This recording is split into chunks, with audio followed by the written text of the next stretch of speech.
Hi, everybody. Hello, I'm Ryan. I'm Bethany. And we are Ryan and Bethany Board Game Reviews. And today we're going to be talking about the Alpha. The Alpha. Yeah, the Alpha. The Alpha. Don't forget to stay tuned to the very end for a Pounds and Inches update. All right, so in the Alpha, this is a game where everyone takes on the role of a pack of wolves. Everyone's fighting to get the most amount of food. You're taking on all this different wild game like buffalo and elk and beavers and all kinds of stuff.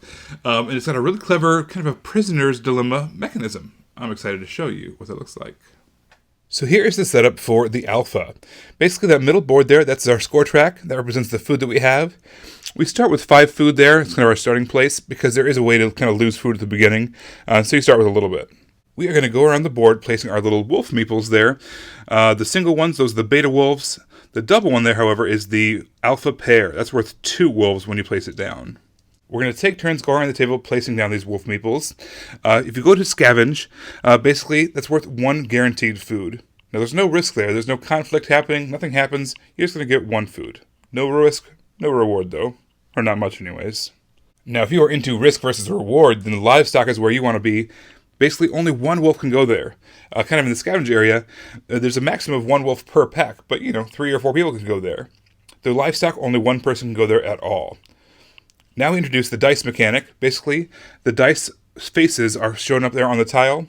There is a 1 in 6 chance you're going to get 12 food, a 1 in 6 chance you're going to get 3 food, a 3 in 6 chance that you are going to die.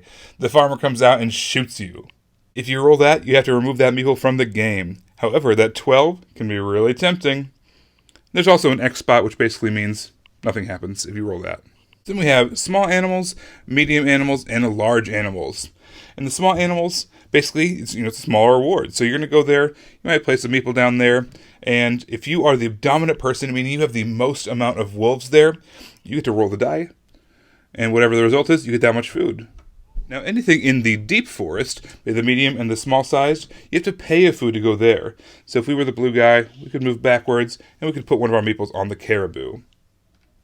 The large animals are obviously the most lucrative. They require at least more than 4 wolves in order to actually have that attack happen. So you might need to cooperate with some other players in order to make that happen. However, only the dominant packs are actually going to get food. So how do you become dominant? Basically, you have to be the person with the most amount of those wolf meeples on the tile. As we're going around the table, let's say maybe lime green puts theirs there. We go in, we put another one there. Now we're dominant, but they go last. They're going to put one on there too. And just for fun, let's say there's also an orange one there too. Now blue and green are both tied for being the dominant wolf pack on that tile for the caribou. We're going to roll the dice, and that is how much food is up for grabs. At that point, the dominant players have 2 choices. They can either flip over their fight tile, or they can share. If all the dominant players choose to share, basically you take the food, you divide it up amongst the sharing players, and you get that much food. Now, if one of the players chooses fight, and one of the players chooses share, basically the person who chose to fight gets the entire amount of food, and the person who shared gets nothing. But if both players choose to fight, basically one of each of theirs is going to go to the injured section. You're going to be short a meeple for a round, and everything else gets removed off the board. But wait, now, that brown guy, he is now currently in the lead. He gets all the food that was rolled on that die. There's also the concept of carrying in this game. Basically, if you roll that C on a dice, it's worth 5 food, just like normal. But then at the end of the round, it turns into carrying. At the end, for the next round, then that kind of acts like one of the scavenge tiles almost. There's 5 guaranteed food there. Instead of having dice being rolled, there's just 5 food there, and whoever the dominant pack is gets the whole 5 amount. The game lasts 5 weeks or 5 rounds. At the end of that, whoever has the most food wins. So the component quality in this game is pretty on point. I wasn't sure what to expect. This is by Bicycle, so they're getting into the board gaming hobby. Bicycle, they make those playing cards.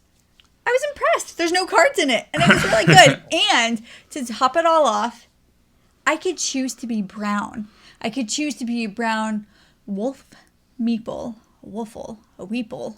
A weeple. I like that. Weeple? I can get behind weeple. I was a brown weeple.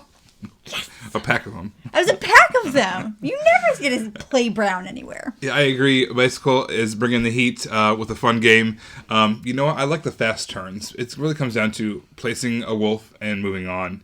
There's just obviously decisions to be made, which we'll get to, but it was just so fast. No matter how many players you played with, every turn was just super fast. You went around the table really fast. You're engaged and watching what everyone's doing the whole time. It was great. Yeah, to piggyback off of that, you have 2 choices in this entire game. Where you're going to place your weeple, and then also if you're going to share or fight. That's it. Those are all the choices you have in this game. They're small choices, but they have big impacts on the game. I like the prisoner's dilemma aspect of this game. There are a ton of games that kind of dance around the concept of prisoner's dilemmas. You know, you've got 2 choices, your opponent has 2 choices, and whether you choose A or B, there's going to be different results, that kind of thing, right?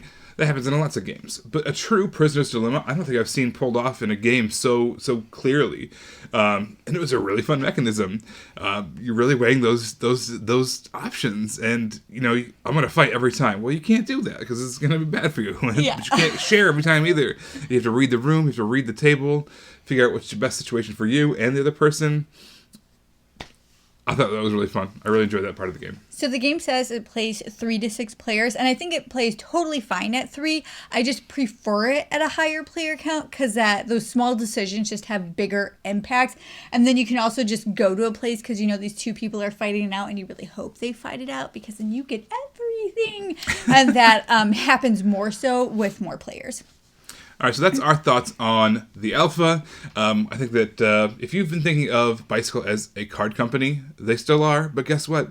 Now they're a game company, and I'm excited to see what else they put out because this was really impressed. You know, I was impressed by this. Didn't know what to expect. And we had a blast playing it. Yeah, I can't do anything but parrot exactly what Ryan is saying. I'm pretty excited to see what else Bicycle does based on this game. Well, everybody, you can make sure to subscribe to us if you want to see our reviews as they come out. You can do that by subscribing to us on YouTube under Ryan and Bethany Board Game Reviews. You can follow us on Facebook under Ryan and Bethany Board Game Reviews.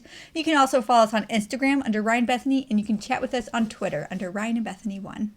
All right, thanks so much for tuning in, everybody. We will see you next time. Bye. Bye.